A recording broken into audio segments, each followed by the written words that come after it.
Do you feel lucky, punk? All right, we're not looking at that Harry Callahan today, but Harry Callahan, the photographer, one of the greatest exponents of seeing photographically, as far as I'm concerned, that the world has ever seen. And by looking at his photographs, by understanding why he photographed in the way that he did, and learning to sort of emulate that, we can unlock the key within ourselves to seeing the infinite variety and possibility for photography that surrounds us in the everyday and the mundane. How's it? If you're not familiar with Harry Callahan, and I've quite a few people aren't, I'll just give you a little background. Like, you've probably seen some of his multiple exposure work and this kind of, the painting with light images and what have you. And I dare say that you've also seen some of Eleanor, because that was his very famous subject, and we'll come back to her later on. And the reason I've chosen Harry Callahan today to look at is that he is possibly the best exponent of learning to unpick all the options that are around us for photography and for seeing the world in a more interesting way.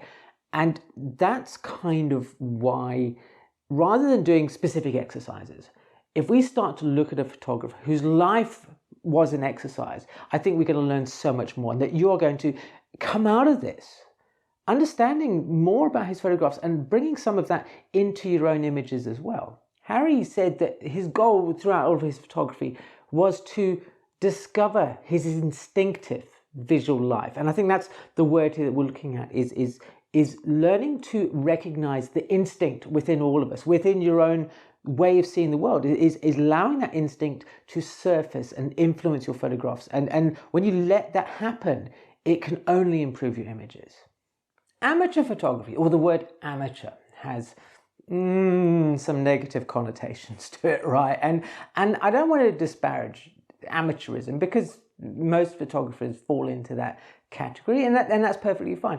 But in this case, what I mean is that when Harry Callahan picked up a camera, he photographed both with the idea of an amateur, because he was a beginner, and he photographed subjects that are very much in the amateur camp. They are things that we would all naturally turn our camera to as a beginner. The street outside, the people closest to us, our friends, subjects that are around us, not famous people, not, amazingly sweeping landscapes and things, just the things that held our attention as beginners. And he stayed true to that aesthetic, if you want to call it, throughout his entire life. And that's why I think his work is so vital to the person who wants to improve their photography, is that when you look at his photographs, everything that he photographs is available to you in some form or another. You don't need to have access to mysterious things. He also wasn't bound by aesthetic rules, if you want to call them that. And I think there's a great quote in this book about, I'll just do that, of Harry Callahan, where they talk about him joining a camera club. And it says here that shortly after Callahan embraced photography, he joined the newly founded Chrysler Camera Club. Now there he learned from his fellow club members that photography was important and extremely serious. Callahan's participation in camera clubs over the next 3 years was a major force in helping him define what he did not want his photography to be. And I think, we've talked about camera clubs in the past on the channel, and they have their purpose, but I think that's a lovely quote that sums up when camera clubs go bad, which sounds like a whole channel in itself. We can use Harry Callahan's photographs as a starting point to start exploring the world. And we're going to begin with a fairly simple one to look at. And this is a photograph of a staircase. It's a simple stairwell photographed in Michigan, and there's nothing too amazing about it on the surface. Right? It's 3 plates of the same photograph, or the same stairwell rather, with the only thing that's changed are the people on it. Now individually, this photograph, it's okay. It's, the individual frame, it's got a nice sort of strong graphic quality to it. It's got some movement going on. These are all basic things. But when you put the 3 of these images together, our mind is drawn to the thing that's different. We're going, what's different here? And the only thing that's different are the people going up and down the staircase. And that simple thing draws our attention to the staircase. It makes a mundane subject now so important. And you see this at work again and again and again through Harry Callahan's photography. So try that next time you're out. Find a simple graphic setup, some, like a frame within a frame or something like that, and just photograph 3 different versions of it, all the same, but with something changing within that frame and see how that impacts your photography. As someone who is starting photography, you quite often get exposed to photographs that, they don't make much sense. You kind of look at them and go, not really getting it. Why? What's the point of this? And it's so often that what's lacking is not an explanation, really, because that is a bit off, but the photographer's reason. Why did they photograph this particular thing? Why is this particular photograph important? And in Harry Callahan's case, this photograph of these weeds is one of those images. It's on the face of it, you go, I don't get it, I don't understand. But then he talks in this book about clues, about how he was drawn to photograph those weeds for some particular reason. And then he printed them in this kind of high contrasty sort of way. So the weeds, which are chaotic and mucky and rubbishy and what have you, become something graceful. They become something, they're just lines, they're simple abstract lines. And he says this was a clue, right? So he says go off, search for clues, because once he found that particular clue and the weeds were giving him a clue, it led him to then go and photograph other things. It opened up a world of possibilities within his own framework for subjects to be interpreted in a certain way. And this is kind of one of the things that I think we so often dismiss as photographers, is this idea of being open to something, right? And having it draw us down a path that we would never have considered. And that's why I think this photograph is important now, because now there's a context. Now I understand why. It was a key that unlocked Harry Callahan's mind. And I'd love for you to be open to those clues. See if you photograph something any specific way, if it doesn't open up the world to you. And let's just go with that. Let's see what happens. In the past, I have talked about experimentation on this channel a lot. And one of the things that came to light when I was reading this book of Harry Callahan is that he was a teacher. He was a teacher of photography, and he said that experimentation was a good thing. However, experimentation for the sake of experimenting is just pointless. You need to learn to explore, that you need to see the world from as many different perspectives as possible, and only then will you start to realize how your photography is being shaped and interpreted by the thing that you are photographing. And an excellent example of this is Eleanor, right? Now, Eleanor was a lady who Harry Callahan photographed for over a decade.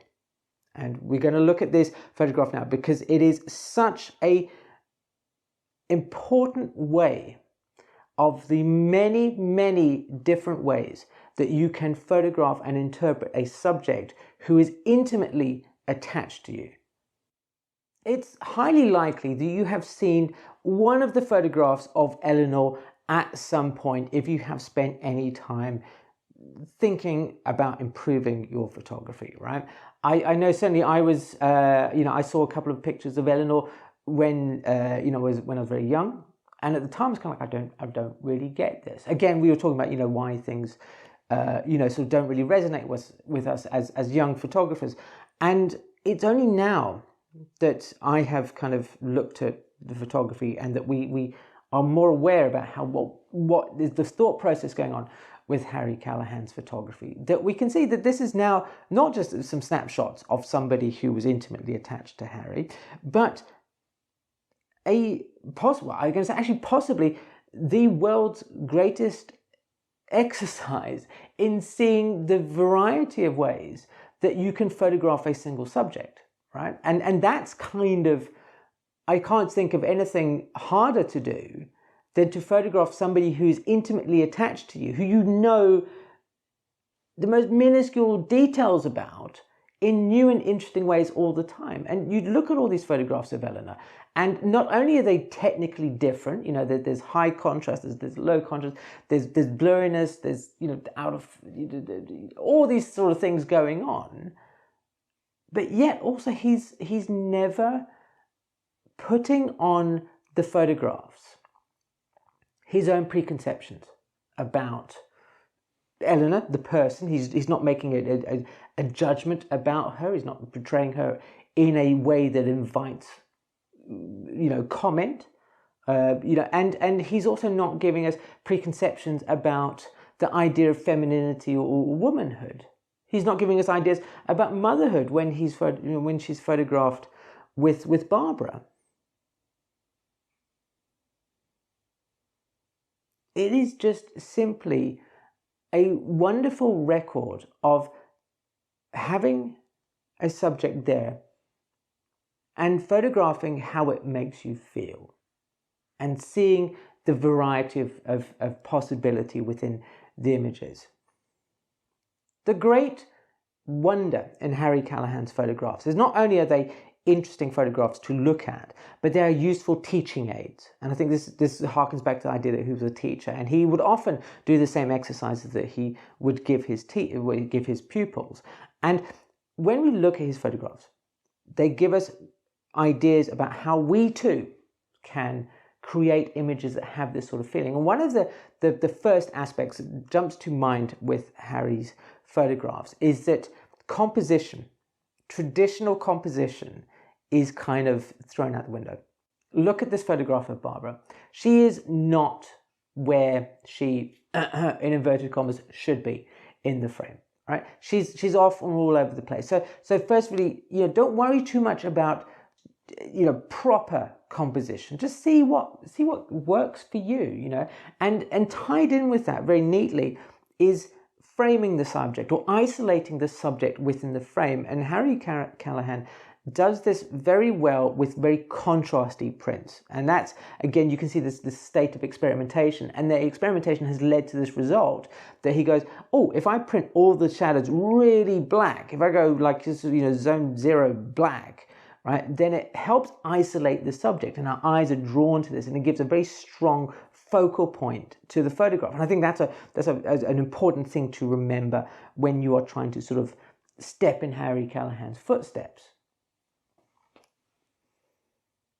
Throughout a lot of his photography, there's also a strong sense of abstraction. You know, we talked about the weeds earlier, and you see this within his playing with light a lot. You know, those are very abstract photographs, and on the face of it, you could say his multiple exposures are abstract as well. They are almost abstract. But one of the things that I like, certainly about his multiple exposures of cityscapes, is that they convey a message about the city. All right, that when he's done these multiple exposures, which probably again started off as an experiment, but when you look at them, go, do you know what? That sums up perfectly the chaoticness, the craziness of a city.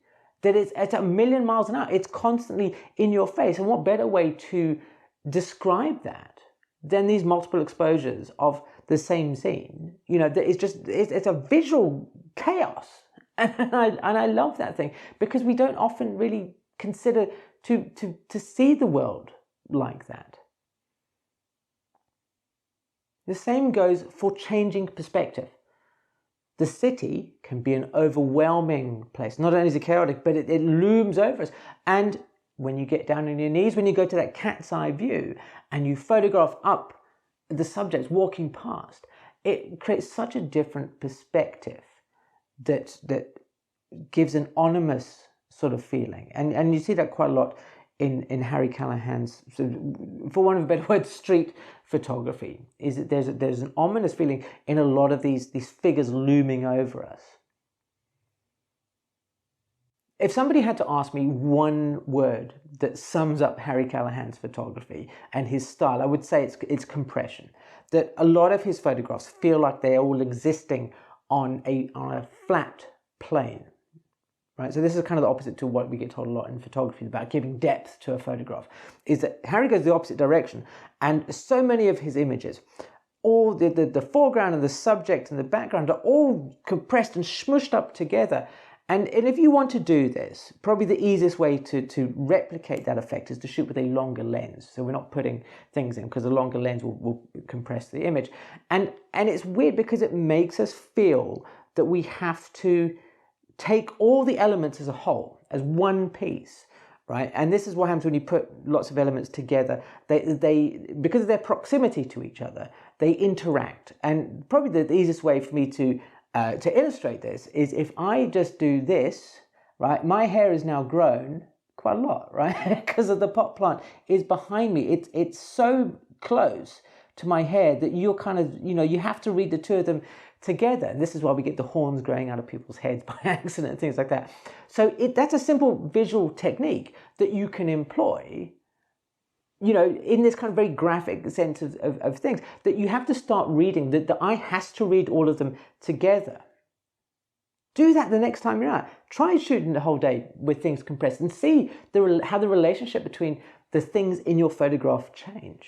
There are a number of books about Harry Callahan, and I will link to them in the description box below. And if you are interested in seeing more about another fantastic photographer who has a wonderful sense of layering within his photographs, then I would check out this video right here. Okay, this is Alex Webb. I know you're going to love him. Go and check him out, and thanks again for watching.